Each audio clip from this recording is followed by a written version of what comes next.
Welcome back from the ad break, and let's continue with our lesson. So now we are going to move on to those application questions. Let's see how we solve them. The first one there says, determine the equation that best represents the linear graphs below. Give reasons for your choice. Now we have been given 3 equations and we have been given 3 linear graphs. Remember the standard form of a linear graph.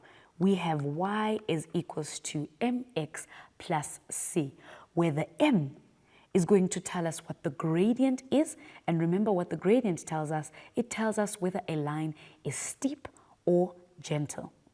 Then we also have the value of c, and the value of c is the one that tells us the y-intercept. So before we can choose here, we need to now look at these 3 equations and make a proper choice. Remember, you have to give a reason for your answer.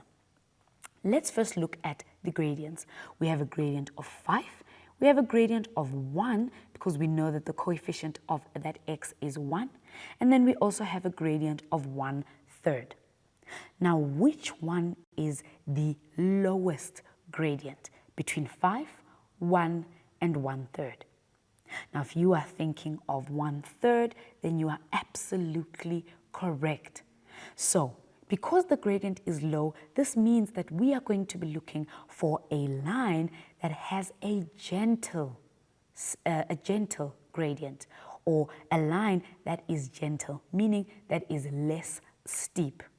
But now, how are we going to confirm that that is the line that we are looking for? We are going to also look at the y-intercept, which is a positive 2. So let's look at our lines quickly. So when we are looking at our lines, which one is less steep or which one is gentle?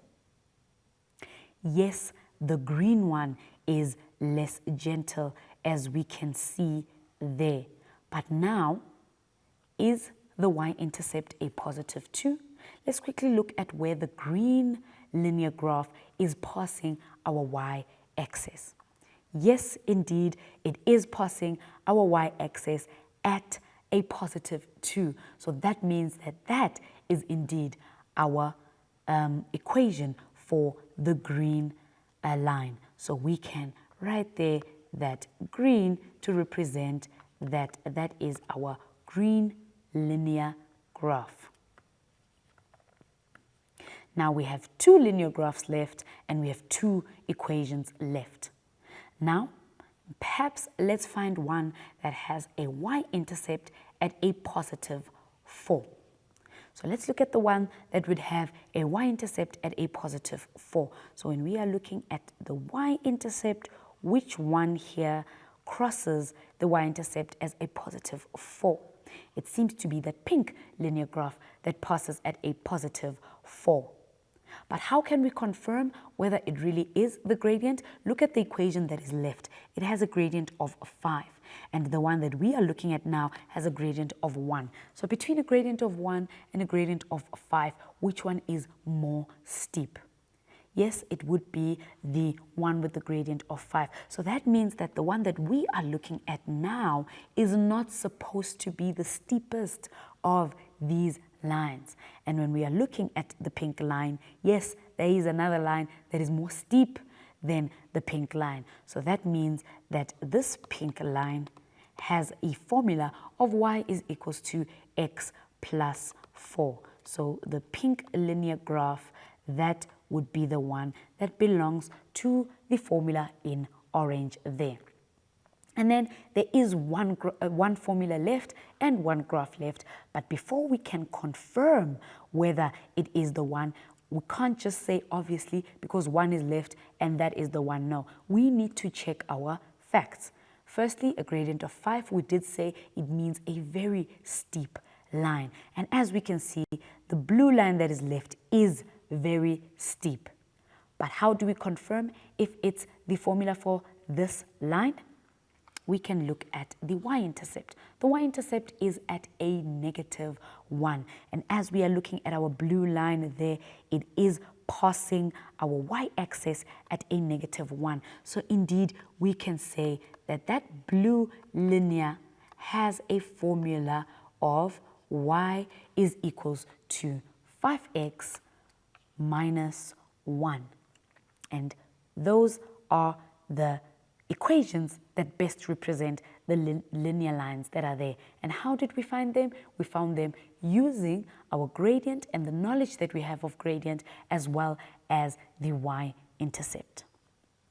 Let's move on to the next question. So number 2 there says, compare the two linear graphs. So when looking at these two graphs, we can clearly see that they are different, but there is one thing that is common about them, and that is the y-intercept. So both of them would have a y-intercept of a positive 2. So we might not know what the equation for each line is, but we do know that their value for C, or their y-intercept, is going to be a positive 2. What else can we say about these two lines? If you are thinking that one line is more steep than another line, then you are absolutely correct, because as we can see there, that the blue line is more gentle than the pink line. Because when we're looking at the pink line, we can see there that it is very steep. It is quite steep there. So looking at the blue line compared to the pink line, we can clearly see that it is very steep. So what does the steepness mean? It would mean that when it comes to the gradients, then the pink line would have a higher gradient than the blue line. Let's move on to another question. So this one here says, without the use of a table, sketch the following linear graphs on the same set of x's, clearly indicating the y-intercepts of the line. So as we've been given there, we need to clearly sketch these two lines. What do you notice about these two equations? Yes, they have the same gradient. So what does this mean?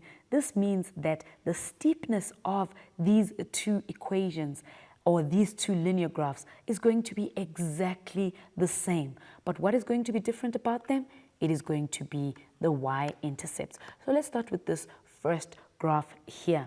So we are going to now sketch this graph, and we are going to make sure that the intercept is at y is equals to -1. So when we are sketching this graph, we need to make sure that this line passes through y is equals to a -4.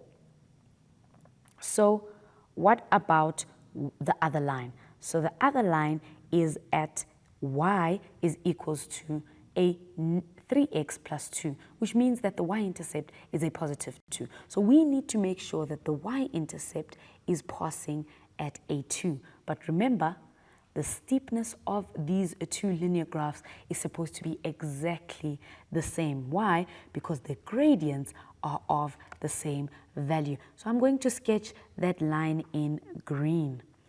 So we just need to make sure that the lines are steep in the same way, but the intercepts are in different places. And as you can see there, that those are the two lines, where this one we can say has a formula of y is equals to 3x minus 1, and we can say that the other one has a formula of y is equals to 3x plus 2.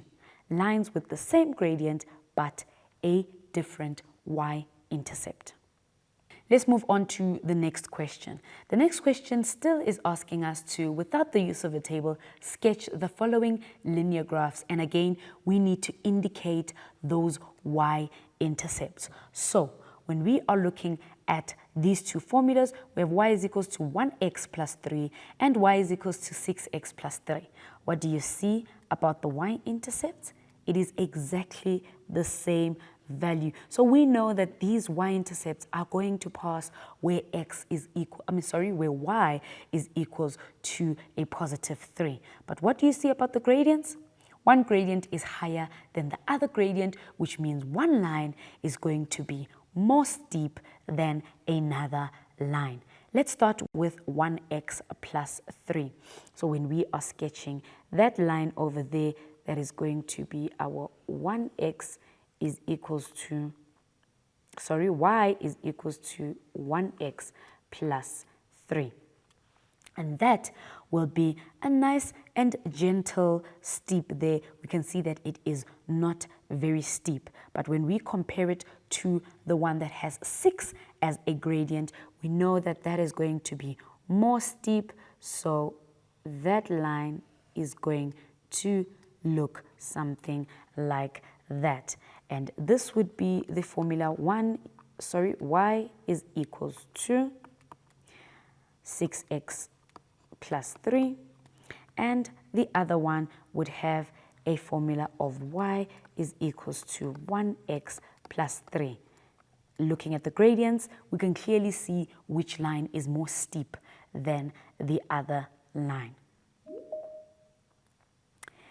Let's go on to our last question here, where we are going to, again, without the use of a table, sketch the following linear graphs indicating the y-intercepts. So now we have, again, formulas that have the same y-intercept, which means that both of them are going to cross at y is equals to a -1. But what do you notice about their gradients? One gradient is negative and the other gradient is a positive. So that means that one of these graphs is going to be an increasing one and another one is going to be a decreasing one. Let's start with the negative x minus 1. Remember, when it's a decreasing graph, the y values are going down as we are going up with the x values. So what is this graph going to look like? Then it is going to look something like that, where we can see that it is going down and it is passing our y-intercept at y is equals to -1. What about the one that has a gradient of 3? Firstly, it's supposed to be more steep than that -1, but again, it also has to be a increasing function. So we know that it is going to look something like that, where we can see that it is a bit more steep than the one that has a gradient of -1, and also it is an increasing function, an increasing graph. And we see that it's increasing because of the positive gradient. The y-intercept is there at your -1, and then the other graph has a formula of y is equals to -x minus 1, which is a decreasing graph, and we see that because of the negative gradient of -1. Let's quickly go to an ad break, and then we'll see you just now.